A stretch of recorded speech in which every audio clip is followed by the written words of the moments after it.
The Dragon's Hoard. Once upon a time, in a distant, misty mountain, there lived a terrible dragon. His diamond-hard scales were the red of a dying fire. His eyes were twin moons, hooked crescents that glowed unnaturally in the dark. His wings stretched wide as pirate sails, and his teeth were yellowed stalactites, all dripping drool. "I am the Lord of the Mountain," he had proclaimed on the day many years ago when he had taken over the misty peak. Everyone, hear well my name. I'm Muzos the Mighty of infamous fame. Give me your gold and give me your game. Take me your treasure or burn in my flame." Hearing the dragon's terrible roar, the great city at the foot of the mountain held a meeting. They discussed a bunch of different plans, but in the end, they just couldn't agree. Many thought it would be easiest to just let the dragon have their things. Others wanted to run, but what good was running when the dragon could fly? Some small amount wanted to fight, but without the rest to help, they knew they would surely be cooked for dinner. While they were arguing over which course of action to take, Muzos got impatient. The dragon roared loud enough to shake stones and send trees crashing to the ground, and flew down from his mountain. "You bicker, talk, and waste the hours. Now you'll see how fire devours." With a belching bellow, Muzos blasted flame all over the farmers' fields. He baked potatoes where they lay in the earth and popped corn right off the stalk. By the time he was done, half the city's food was ruined, and the fire spread for days until it finally rained. It was enough to break their spirits. So, to make Muzos the Mighty happy, they took all their gold and jewels and silver, all their cows and pigs and goats, all their little treasure and precious things, and sent them up to the dragon to hold in his mountain. When they were finished, the dragon smiled a wicked smile. "Well done with the riches, well done with the gold, and now they're mine, until I'm done and old." He was true to his word, and the thing about dragons is they live a very, very long time. The people in the city had kids, and their kids had kids, and those kids had kids, and still the dragon ruled over them in the mountain. In time, their fields started to grow once more, but the dragon always swooped down and ate the best of the crops and game, leaving very little for the people. When they complained, the dragon would say, "These are my crops, these are my fields. Be happy that I share my yields. I let you work, I let you eat, and if you argue, I'll let you be meat." The city was always on the verge of disaster, teetering between eating and starving, trying to balance like a tightrope walker, one with a very hungry dragon just below. It might have kept on that way, but one day they were hit by a terrible storm. It was a hurricane that rolled in from a distant coast. The wind roared as loudly as the dragon had all those years ago. Trees were ripped from the ground and flung like darts. Houses were chucked into the sky like a little brother destroying a toy block castle. Waters raged and flooded and swamped. And when it finally passed, the city was near ruins, and there was very little in the way of food. They could try and buy food from distant cities, but the journey was long and difficult. And besides, the dragon held all of their gold and valuables. Some declared it hopeless, packing all they owned onto their backs and hiking away for a better life. Some made it, others didn't, but the journey was impossible for the very old and the very young, so most of the families stayed, doing what they could to repair their broken homes. What they could do turned out to be very little. They needed food, they needed gold, and they needed help, which food and gold could buy them. "This is too much," said a woman named Bard, who had become an unofficial leader after the storm. "The dragon says he's in charge? Then he should help. I'm going to climb the mountain." "You can't," cried another townsperson, who understood that Bard might provoke the dragon and make things worse. "He won't help us, and you'll only get yourself roasted and toasted and burnt to a crisp."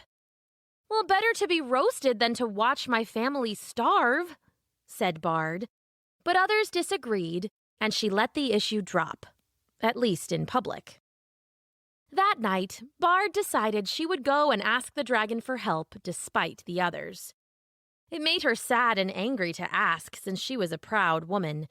It was unfair because, after all, everything the dragon owned had once belonged to Bard's people.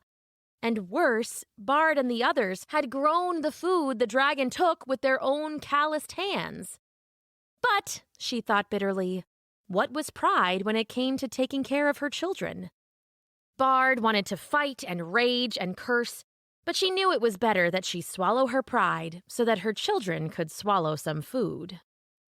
She set out in the dark of early morning, riding a small, sure-footed horse called a garron.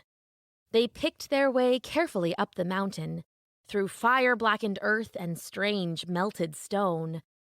Bard had heard stories from her grandfather about how the mountain used to be alive with goats and eagles and tough little flowers. Now, though, nothing lived here but the dragon, and the whole misty peak stank like burned food and wet ashes. Finally, she came to the top of the trail and found the great dragon Muzos the Mighty laying in the sun in front of the entrance to his cave. Behind the dragon, Bard could see what seemed to be all the treasure in the world, gleaming gallons of gold and soaring spires of silver and even towering tables of food. Bard had meant to be polite to the dragon, but seeing all that wealth, all that life-saving food just sitting there, made her angrier than ever. "Dragon!" she shouted. "There's been a storm and the city below can't survive without what you've taken from us. We need some of the treasure back so that we can rebuild and make a life for ourselves and our families." The great dragon stirred, lids opening to reveal hook-moon eyes, and there started a low rumble. For a moment, Bard thought it was a growl, but slowly she realized it was a laugh. The beast was laughing at her. "This is no joke," Bard spat. "We need help, we need food, and you're hoarding what we've grown. Come on now, be reasonable." "A little woman takes her life in her hands to come to a dragon and make such demands? All that I have was rightfully taken by fire and battle, by shattered spears shaken. You want me to give? Charities on your mind? Well, a more caring, sharing beast you'll never find. You can't have my food, you can't have my gold, or anything else that I rightfully stole. But don't you feel worried, and sweat not from strife, for Muzos the Mighty will let you leave with your life." "Well, that's not enough," said Bard, trembling a bit as the dragon pushed himself up, its wings unfurling and glowing the red of a coal fire. "I've said what I've said. You can't match my brawn. Now, before I eat you, human, be gone!" He punctuated this last bit with a smoky gout of fire. Bard was forced to turn and retreat down the mountain, empty-handed, empty-stomached, and more bitter than ever before. "Well, what did you expect?" said her friend Tom that night when Bard told him the story. "You're lucky to be alive. Forget the dragon and focus on doing what we can here." "Doing what we can?" said Bard. "What can we do? All our resources, all of our most valued things, they've been taken by the beast. He's just sitting on them, doing nothing, feasting while we work and work and work." "Just forget it," Tom said, and then he changed the subject. Bard listened without really hearing anything, because she couldn't just forget it. It wasn't in her nature. Her mind would go to her wife and their 3 kids, all of them too skinny. Her boy had a bad cough that just kept getting worse. There was medicine to fix it, and plenty of food for everyone, but the dragon hoarded it all. Bard didn't go home that night. The thought of the dragon's hoard kept rolling around in her mind, irritating her like a pebble in her shoe.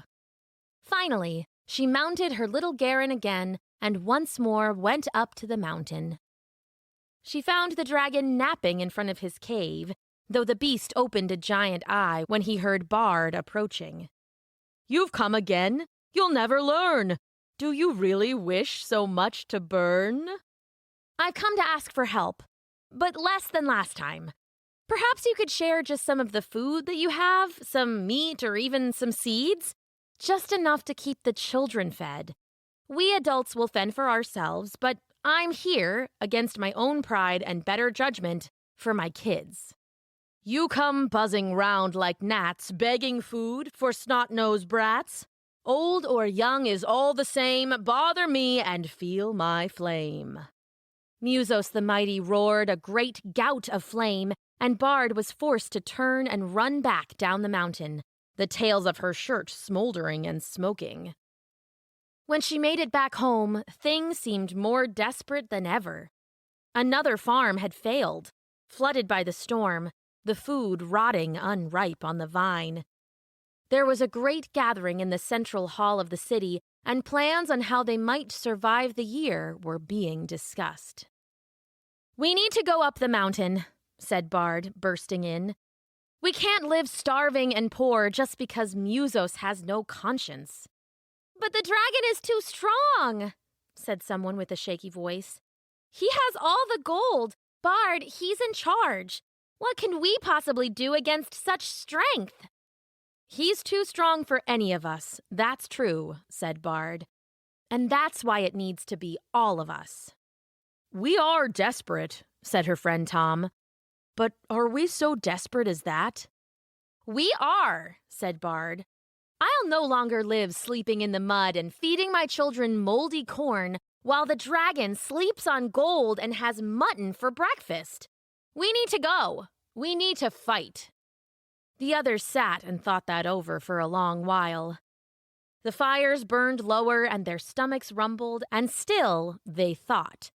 And when dawn broke golden in the morning, it found them still thinking, waiting, planning.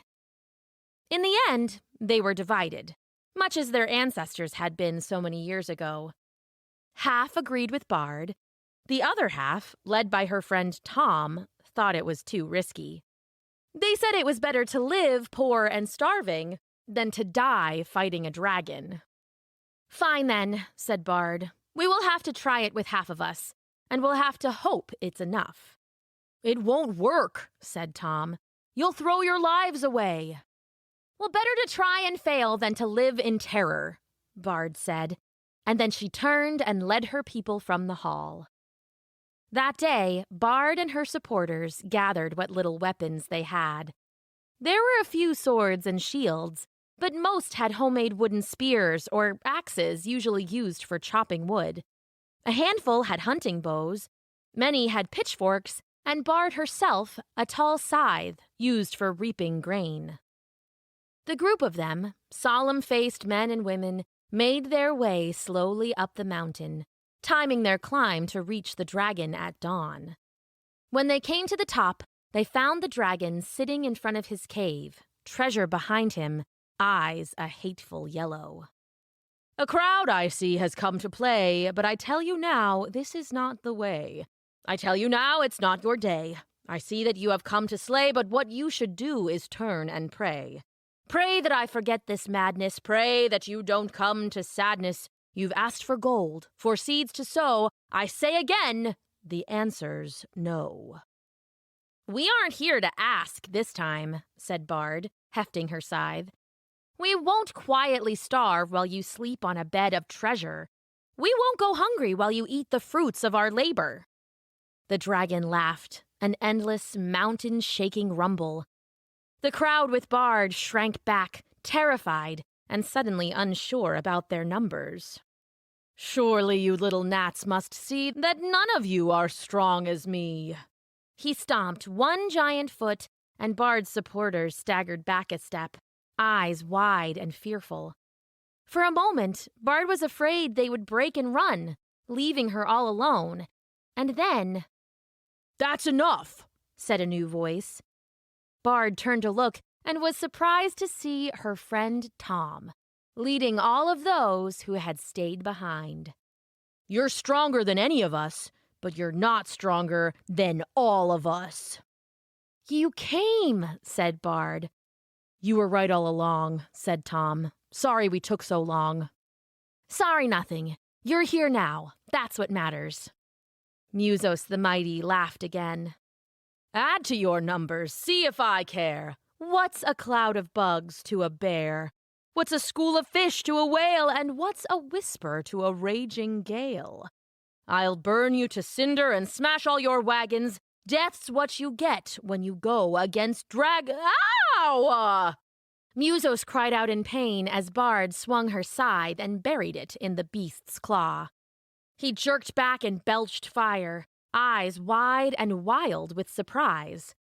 A flight of arrows, launched by old hunting bows, soared over the crowd and clicked and clacked against the dragon's scales, a few finding the softer skin around the eyes and nose and sticking like mosquitoes.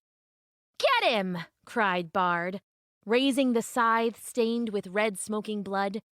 The others all charged and swarmed around Muzos. The dragon swiped with his claws and lashed with his tail and blew out great breaths of fire, but there were too many people. Every time he turned to look at one, a dozen others came in and hit him from behind. He roared and spun and shot fire until his lungs were raw and all he could manage was a whistling cloud of steam. "The fire is gone!" cried Tom. "Now is our chance!" A group of brave folk, led by Bard, ran up the dragon's tail and onto its back. They started to hack and jab with axes and pitchforks. Bard ran to the dragon's serpent neck and hooked her scythe around it. "Enough!" the dragon called suddenly, sinking to the ground, all the fight going out of him like air escaping a popped balloon. Please, enough. I'm beaten and done. I thought a good fight would be some good fun. Never before have I felt such pain. Never before have I nearly been slain. I've never been hopeless or hungry or sick. Never felt my fire go out like a wick. I see how you feel now, to be desperate and trying. And if I said I'd do different, then I'd surely be lying." "At long last," said Bard, "we are taking enough gold and food to repair our city. Do you understand?" The people crowded close, weapons still at the ready in case this was some dragon's trick. "The gold is all yours, and the silver and jewels. Likewise the food and likewise the tools.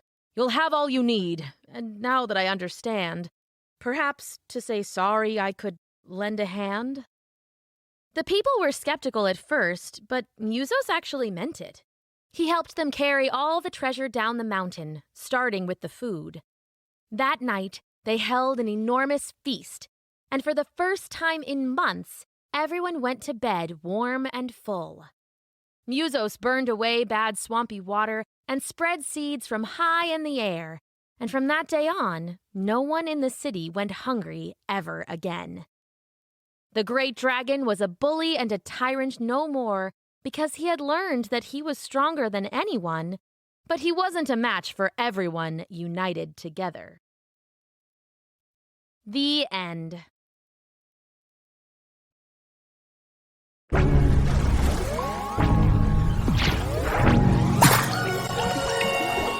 Thanks for listening!